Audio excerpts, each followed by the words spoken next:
Tapi korupsi di kita harus kita akui, menurut saya dalam keadaan yang sangat-sangat memprihatinkan.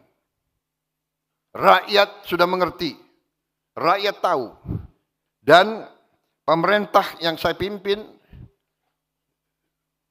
saya sendiri sebagai mandataris, penerima mandat dari rakyat, penerima kekuasaan dari rakyat, saya bertekad untuk memenuhi janji dan sumpah saya kepada bangsa dan rakyat Indonesia.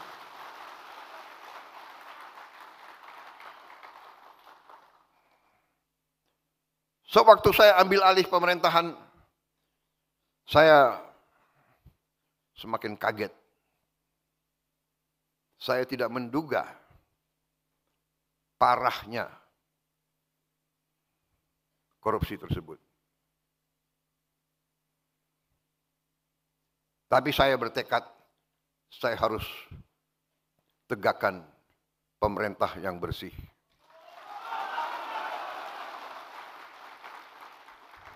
Hanya dengan pemerintah yang bersih, Indonesia bisa bangkit.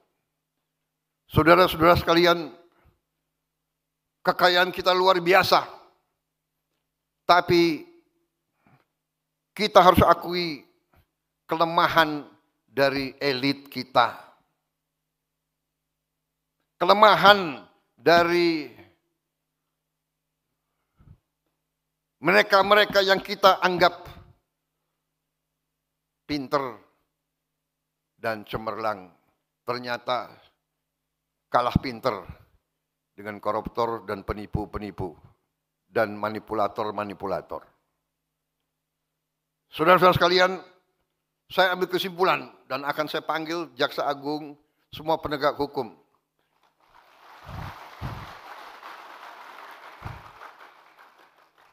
Ini PKS banyak juga tepuk tangannya ini. Sayang pemilu masih lama itu. Enggak. Kembali nih, serius, ini serius. Kalau banyak emak-emak aku grogi juga di sini. Enggak, ini serius ya, kembali. Saya akan panggil, ternyata iya, koruptor-koruptor itu memang luar biasa lihainya dan merugikan bangsa cukup parah. Dan korupsi yang paling besar, penyimpangan yang paling besar itu yang setengah korupsi. Atau korupsi yang tersamar. Ya, seolah legal tapi nyolong. Ini pinternya orang pinter. Repotnya orang pinter itu sering pinter nyolong. Aku heran juga gimana caranya itu. Jadi saudara-saudara,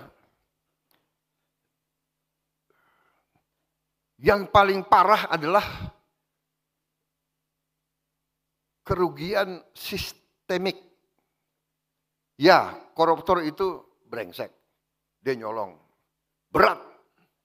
Ada yang nyolong 2T, ada yang nyolong 3T. Ya kan saya lihat banyak geleng-geleng kepala.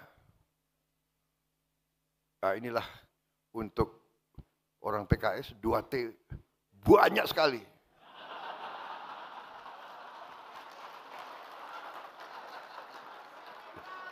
Benar ya? Begitu aku omong 2T, ada yang geleng-geleng kepala 2T.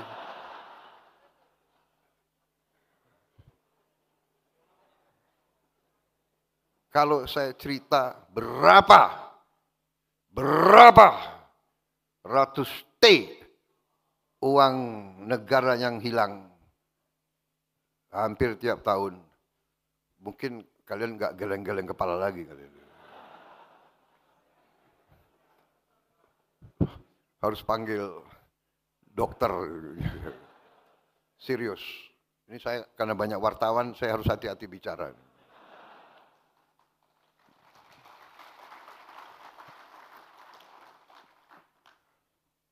Jadi saudara-saudara, tapi saya yakin di dalam hatinya wartawan-wartawan, sebetulnya apa yang saya ngomong, mereka merasakan. Karena wartawan pun penghasilannya sedikit. Benar. Yang mungkin duitnya banyak, ya bos-bos kalian. Tapi wartawan ya gajinya, ya kan? Jadi saudara-saudara, ini adalah yang saya lihat, ya, yang kita harus beresin nanti semua ini adalah suatu, menurut saya, perampokan sistemik. Sistem yang dibuat dan kelengahan elit kita selama ini sehingga kekayaan kita terkeruk.